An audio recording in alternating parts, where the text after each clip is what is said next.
Ananda, setiap teks memiliki struktur.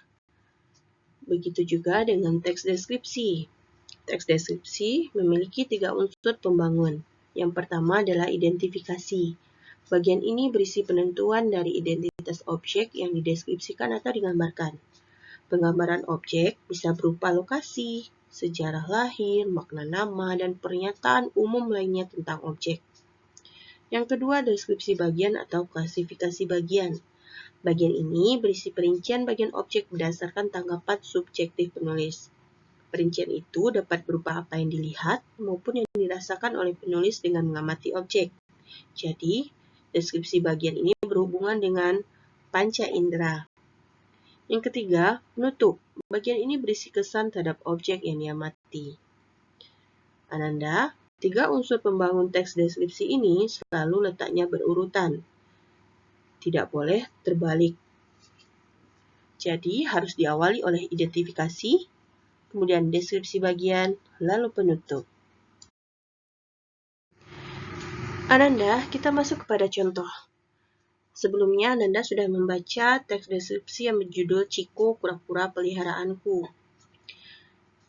Ciko Kura-Kura Peliharaanku ada 3 paragraf. Paragraf pertama adalah identifikasi, karena di sana ada ciri-ciri identifikasi, yaitu ada asal nama Ciko. Sedangkan paragraf kedua merupakan deskripsi bagian atau klasifikasi bagian. Itu melibatkan panca indera atau melibatkan perasaan penglihatan apa yang dilihat oleh penulisnya.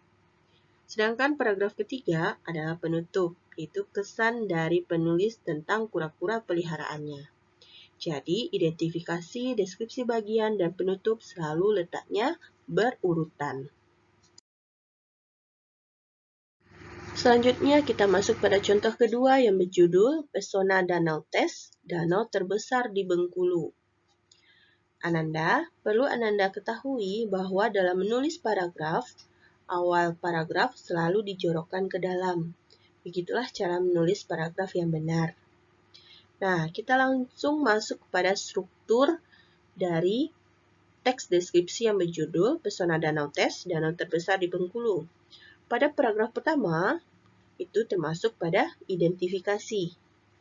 Sedangkan paragraf kedua merupakan deskripsi bagian. Paragraf ketiga juga deskripsi bagian.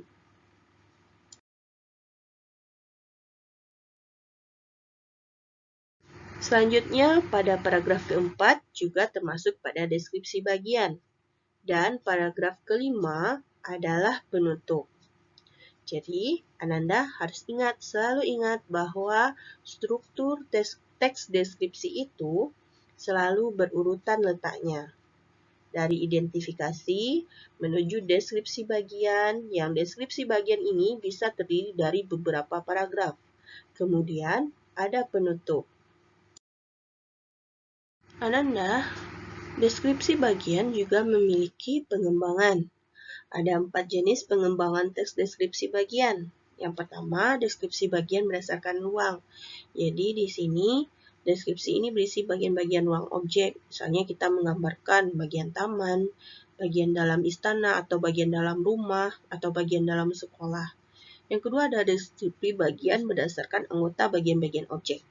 Misalnya menggambarkan keindahan pantai dari segi keindahan dalam lautnya saja, atau ombaknya, atau pasir pantai tersebut. Yang ketiga, deskripsi bagian berdasarkan proses sesuatu berlangsung. Misalnya, penulis mendeskripsikan acara pementasan seni mulai dari awal, puncak acara hingga akhir acara. Yang keempat ada deskripsi bagian berupa fokusan. Bagian ini berisi bagian yang paling mengesankan dan disukai penulis. Berikutnya adalah pola penyajian teks deskripsi. Pola penyajian teks deskripsi terbagi dua. Yang pertama, teks deskripsi yang berdiri sendiri sebagai teks. Teks deskripsi ini ditulis bertujuan untuk benar-benar mendeskripsikan atau menggambarkan suatu objek secara rinci. Contohnya, teks deskripsi tentang jam gadang di Sumatera Barat. Jadi, teks ini membahas tentang jam gadang saja, benar-benar membahas secara rinci. Atau teks deskripsi tentang Danau Toba, membahas mengenai Danau Toba asal-usul, dan hal-hal yang menarik dari Danau Toba. Yang kedua, teks deskripsi yang menjadi bagian teks lain. Teks deskripsi ini terdapat pada teks lain seperti cerpen, novel, lagu, puisi, iklan, dan teks lainnya. Contohnya saja, ada teks deskripsi yang terdapat pada lirik lagu Kampung Nan Jawa di Mato. Apa Ananda tahu lagu Kampung Nan Jawa di Mato? Ananda, bersambung ke video ketiga ya, video terakhir kita dalam pembelajaran teks deskripsi.